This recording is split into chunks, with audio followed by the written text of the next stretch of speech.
இன்றைக்கு நாங்கள் பார்க்க போகிறது என்னென்னு சொன்னால் அட்வான்ஸான கொஞ்சம் vocabularies தான் பார்க்க போகிறோம். அதுக்கு வந்து சின்ன சின்ன எக்ஸாம்பிள் சென்டென்ஸுகளும் வந்து பார்க்க போகிறோம். அப்போ தான் உங்களுக்கு அந்த vocabularies வந்து ஈஸியாக விளங்கக்கூடிய மாதிரி இருக்கும். முதலாவது பாருங்க, அஃபண்டன்ட். அஃபண்டன்ட்னு சொன்னால் மிகுதியான அல்லது நிறைந்த. அதுக்கு எக்ஸாம்பிள் சென்டென்ஸை பாருங்க. The forest is abundant with rare plants. காடு அரிய தாவரங்களால் மிகுதியாக உள்ளது. த ஃபாரஸ்ட் என்று சொன்னால் அந்த காடு, இஸ்ன்னு சொன்னால் இருக்கிறது. abundant என்றா மிகுதியான அல்லது நிறைந்த. வித் என்று சொன்னால் உடன். அதே மாதிரி ரேர் என்று சொன்னால் அரிய. பிளான்ட்ஸ் என்று சொன்னால் தாவரங்கள். அடுத்தது பாருங்க, டிலிஜென்ட். டிலிஜென்ட் என்று சொன்னால் முயற்சி உள்ள அல்லது உழைப்பாளி.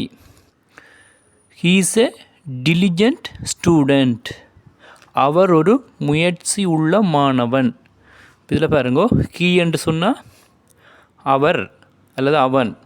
இஸ் என்று சொன்னால் இருக்கிறது அல்லது இருக்கிறார். ஏ டிலிஜென்ட் என்று சொன்னால் ஒரு முயற்சியுள்ள அல்லது உழைப்பாளி அப்படி. ஸ்டூடெண்ட் என்று சொன்னால் மாணவன். He is a diligent student. அவர் ஒரு முயற்சியுள்ள மாணவன். அடுத்தது பாருங்க, எலோக்வெண்ட். எலோக்வெண்ட் என்று சொன்னால் நயமுடைய அல்லது நயமான. The speaker was very eloquent. பேச்சாளர் மிக நயமாக பேசினார். அப்போ த ஸ்பீக்கர் என்று சொன்ன என்ன, அந்த பேச்சாளர்.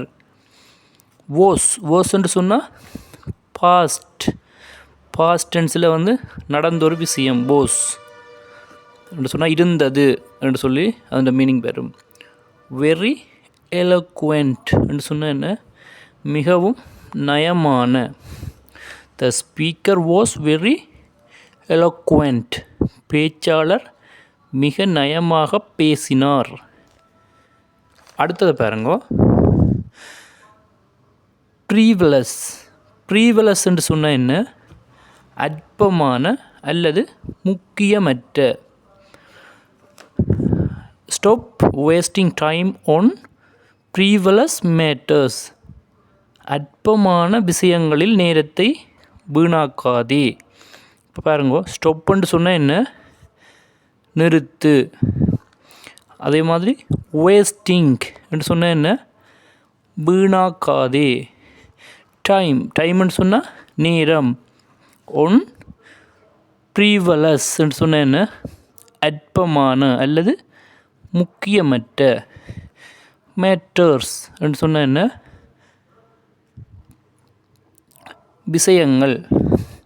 Right. Stop wasting time on frivolous matters. அற்பமான விஷயங்களில் நேரத்தை வீணாக்காதே. அடுத்தது பாருங்க, கைப்பாக்ரசி. கைப்பாக்ரசி என்று சொன்னால் என்ன, பாசாங்குத்தனம். எக்ஸாம்பிள் பாருங்க, பீப்புள் ஹேட் ஹைப்பக்ரசி என்று சொன்னால் என்ன, மக்கள் பாசாங்குத்தனத்தை வெறுக்கிறார்கள்.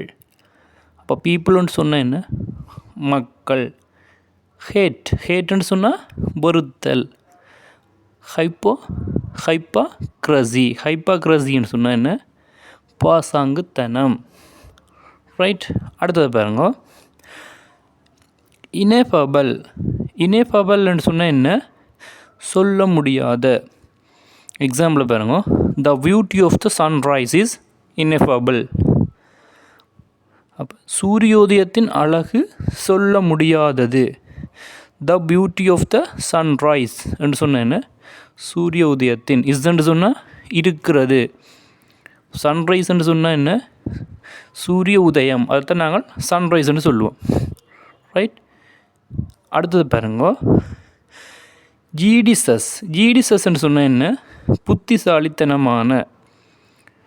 யூஸ் யுவர் மணி இன் ஏ ஜீடிசஸ் வே. உன்னுடைய பணத்தை புத்திசாலித்தனமாக பயன்படுத்தி கொள். ரைட். யூஸ் யுவர் மணி என்று சொன்ன என்ன, உன்னுடைய பணத்தை பயன்படுத்தி கொள். எப்படி? இன்னே ஜூடிஷியஸ்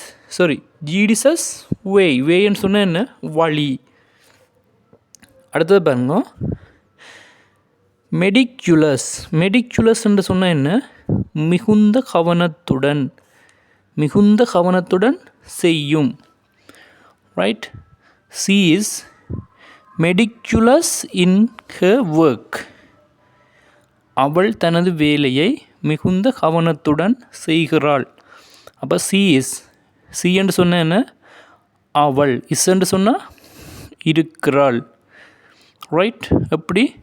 மெடிக்குலஸ் மிகுந்த கவனத்துடன் செய்யும். இன் ஹர் ஒர்க் அவளுடைய வேலையை. ரைட்? அடுத்தது பாருங்க,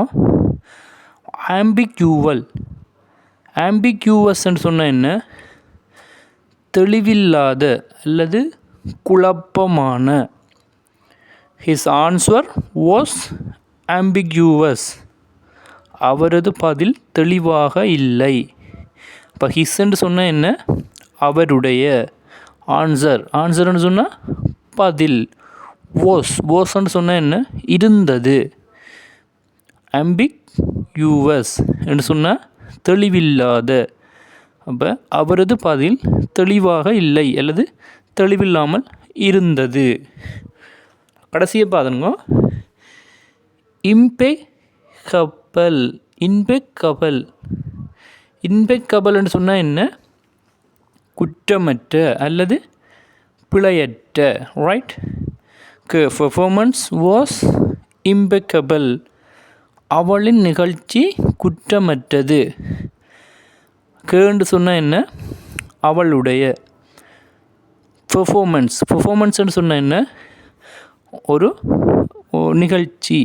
பெர்ஃபார்மன்ஸ் அவளுடைய பெர்ஃபார்மன்ஸ். வாஸ்ன்னு சொன்னால் இருந்தது. எப்படி இருந்தது? இம்பெக்கபிள் என்று சொன்னால் குற்றமற்ற அல்லது பிழையற்ற. அவளின் நிகழ்ச்சி குற்றமற்றதாக இருந்தது அல்லது பிழையற்றதாக இருந்ததுன்னு சொல்லி மீனிங் வரும். நன்றி.